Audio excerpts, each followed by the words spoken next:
நீங்கள் பார்த்துக் கொண்டிருப்பது உங்கள் விஜய். சென்னை ரேடியோ மிர்ச்சி ஆர்ஜே சரவணனுக்கும் திருநெல்வேலி மாவட்டம் கல்லிடைக்குறிச்சி பொண்ணு மீனாட்சிக்கும் காதல். இதுதாங்க இந்த கதையோட உண்மை.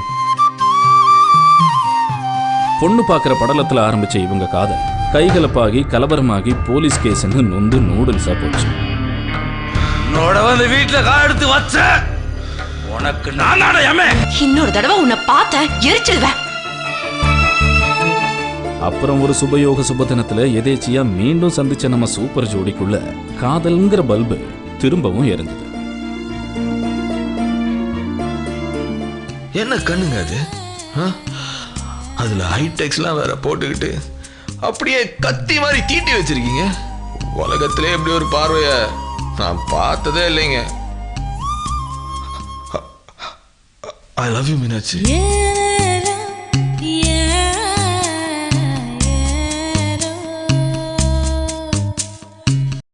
உலகத்துல இருக்கிற எல்லாரை விட உன்னைதான் நான் அதிகமா நேசிக்கிறேன். உன்னை விட வேற யாரோடவும் நான் சந்தோஷமா இருப்பேன்னு எனக்கு நம்பிக்கை இல்லை. ஹீரோவுக்கும் ஹீரோயினுக்கும் காதல்னா அவங்க குடும்பம் அவங்கள சும்மாவா விடுவாங்க? நம்ம குடும்பத்துக்கும் அவங்க குடும்பத்துக்கும் இனிமே ஒத்து வராது. அருணாச்சலம் தான் மீனாட்சியோட மாப்பிள்ள. அவன் தான் மீனாட்சி கழுத்துல தாலி கட்டிவான். இதுக்கு இடையில மெட்ராஸ்கார ஏதாவது பூந்து ஆட்டம் காட்டினா அவன் தலையை வெட்ட கூட தயங்க மாட்டேன். அந்த நேரத்துல தான் தன்னோட காதலை மத்தவங்களுக்கு புரிய வைக்க ஹீரோயின் ஒரு விபரீத முடிவெடுத்தாங்க.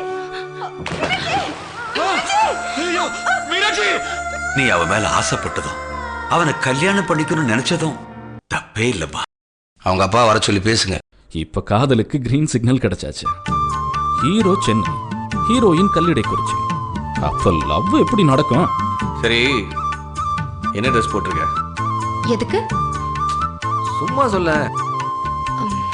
அதெல்லாம் முடியாது. இப்படி ஒரே கண்ணு படுற அளவுக்கு சரவணனும் மீனாட்சியும் காதலிச்சாங்க. பொதுவா காதல்ல எல்லாமே அழகுதான். அதுலேயும் காதலர்களுக்குள்ள வர்ற ஊடல், அதாங்க சண்டை, ரொம்பவே அழகானது. அது நம்ம கதையில போதும் போதுன்ற அளவுக்கு இருக்கு. உனக்கு என்ன பிடிக்கல, எனக்கும் உன்னை பிடிக்கல. நிறுத்திடலாம். நிறுத்திடலானா? பிரிஞ்சிடலாம். சண்டை போடுறதே இவ்வளவு அழகா இருக்க, அப்ப இவங்க சமாதானம் ஆகிறது எவ்வளவு அழகா இருக்கும். போடா சண்டைக்காரா. போடி கல்லட குறிச்சி கேடி. போடா ரேடியோ முடிச்சு ரவுடி. அடுத்து என்ன நடக்கும்னு எல்லாரும் பரபரப்பா இருந்த சமயம்தான் சர்ப்ரைஸாவும் கிராண்டாவும் வந்தது சரவணன் மீனாட்சி நிச்சயதார்த்தம்.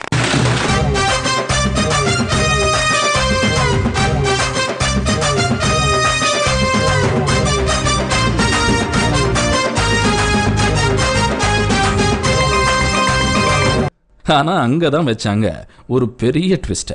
உங்க பொண்ணுக்கு 100 பவுனுக்கு குறையாம நீங்க நகை போட்டாகணும்.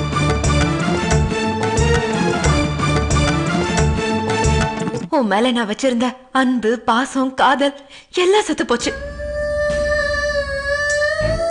இந்த நிச்சயதார்த்தம் வெறும் மீனாட்சின்ற உயிருள்ள உடம்புக்கு மட்டும்தான், உள்ளுக்குள்ள இருக்கிற மனசுக்கு இல்ல. சரவணனை தப்பா புரிஞ்சுக்கிட்ட மீனாட்சி கல்யாணத்துக்கு போடுறதா சொன்ன 100 பவனும் சரவணன் தான் வாங்கி போடுறாங்கிற உண்மை தெரிஞ்சதும் சாரி.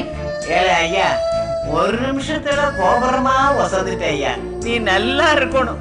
இப்படி சென்டிமெண்டா போய்கிட்டு இருந்த சரவணன் மீனாட்சி காதல்ல இப்ப யாமினி மல்லிகான்னு 2 புயல் வீசிக்கிட்டு இருக்கு.